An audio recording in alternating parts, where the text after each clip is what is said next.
Salut à tous, ici Carl et aujourd'hui on se penche sur une alimentation 80+ Platinum, c'est la Rosewheel de série Quark. La série Quark représente le haut de gamme de chez Rosewheel, donc toute la série est en 80+ Platinum.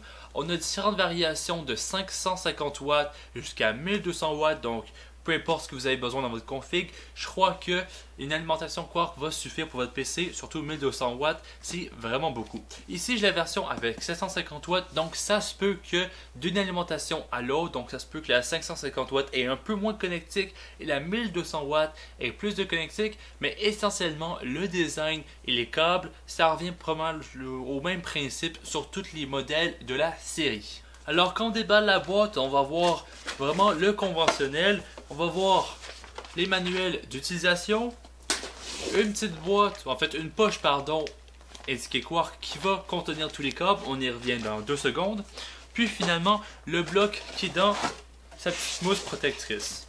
Le voici, le bloc d'alimentation. Donc sur le dessus, on a le gros logo Rosewheel. C'est un petit défaut dès le départ, si vous avez une config qui est fenêtrée, qui n'a pas de chambre dédiée pour l'alimentation, cette étiquette-là va paraître. Dans mon cas, c'est pas trop grave parce que je le mets dans le sous-sol de mon Mastercase Pro 5. Par la suite, en dessous, on a un ventilateur qui ressemble à un ventilateur de 140 mm, donc assez grand, donc il va se permettre d'être assez silencieux en utilisation. Je l'ai testé et c'est le cas. Et au niveau de la connectique, ça devient vraiment intéressant.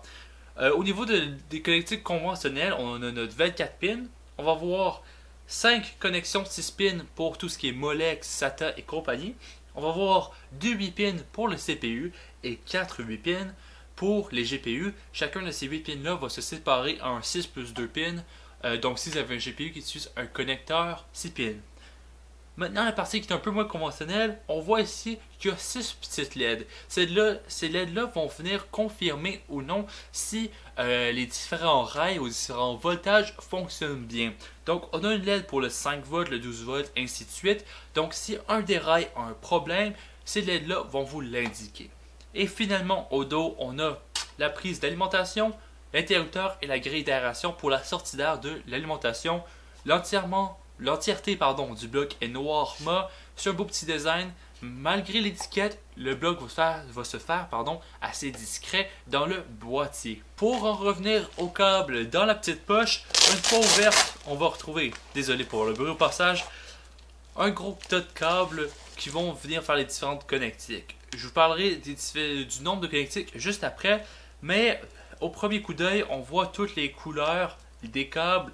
C'est un peu décevant. Pour une alimentation aussi chère que ça, quasiment 200$ canadiens pour la version 750 watts, eh bien, oui, le cœur des câbles, si vous voulez, est gainé dans un genre de mèche métallique, plastique. Le bout des câbles, puis les câbles en général, sont multicolores, donc ça ne sera pas nécessairement très beau dans un PC gamer. Dans mon cas, je vais mettre des extensions gainées pour toutes les connectiques apparentes, donc le 24 pins et les 6 pins GPU ainsi que le 8 pins CPU. Mais bon, c'est pas trop la fin du monde parce que si vous avez vraiment le budget pour une alimentation à ce prix-là, je m'attends à ce que vous mettiez soit des câbles gainés ou des extensions gainées. Sinon, si c'est dans une config de station de travail où il n'y a pas nécessairement de vis sur le PC, c'est pas trop la fin du monde. Par la suite, on va voir bien évidemment le fil pour la connectique murale. Et finalement le 24 pins que lui aussi malheureusement il est en couleur. Donc j'ai déjà vu les alimes où est-ce que les câbles de périphérique sont en couleur mais que le câble 24 pins est noir. Et ça me plaît beaucoup plus parce que le 24 pins c'est de loin le câble qui paraît le plus suite au GPU quand on regarde une config à l'intérieur. Mais bon, puis finalement on finit avec un petit sac Ziploc qui va contenir quelques vis qu'on peut dévisser à la main et quelques zip ties pour faire le cable management.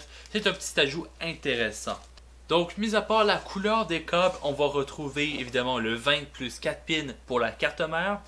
On va retrouver 2 fois 4 plus 4 pins pour le CPU. Donc si votre carte mère possède 2 connecteurs 8 pins pour le processeur, c'est pas de problème à ce niveau-ci. Puis ensuite, on a 4 connecteurs 6 plus 2 pins pour le GPU, comme j'ai mentionné il n'y a pas très longtemps. 8 connecteurs SATA pour vos disques durs SSD et compagnie. 4 connecteurs Molex et le connecteur floppy. Donc on est bien servi, je crois pas que qui que ce soit ait besoin de plus de connecteurs que ça. Si c'est le cas, vous allez sûrement dépasser la consommation maximale de 750 watts. Bien évidemment, si vous avez besoin plus de 650 watts, vous voulez évidemment prendre une alimentation peut-être de 850 watts pour être large. Vous ne voulez pas vraiment jouer sur la limite de l'alimentation.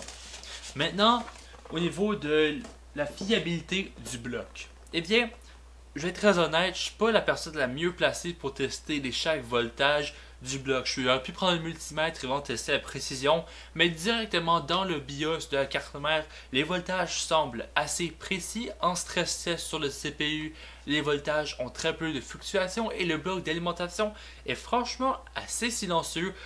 C'est pas comme sur mon bloc d'alimentation EVGA 80 plus bronze qu'il y a en ce moment dans mon PC, où est-ce que quand on lance un stress test, qu'on entend vraiment le ventilateur travailler pour refroidir le bloc. Ici, ça reste assez silencieux, malgré qu'on n'a pas de mode sans ventilateur. Donc, peu importe les niveaux de charge du bloc d'alimentation, le ventilateur va tourner.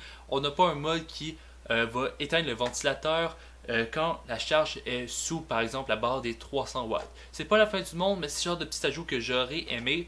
Mais je pardonne Rosewill parce que le bloc en lui-même, jusqu'à une charge de 400-500 watts, est franchement très silencieux. Alors au final, malgré les petits défauts comme l'étiquette sur le dessus du bloc et les câbles qui sont colorés et non entièrement noirs, c'est un très bon bloc d'alimentation. On est sur du certifié 80 plus Platinum, donc vous allez pouvoir pousser ces blocs d'alimentation là pour vos overclocking sans problème, et il va être assez silencieux malgré une charge assez élevée des composantes. Donc au final, je vous le recommande sans problème si vous êtes à la recherche d'un bloc qui va mettre l'avantage sur les performances et la fiabilité que sur l'esthétisme.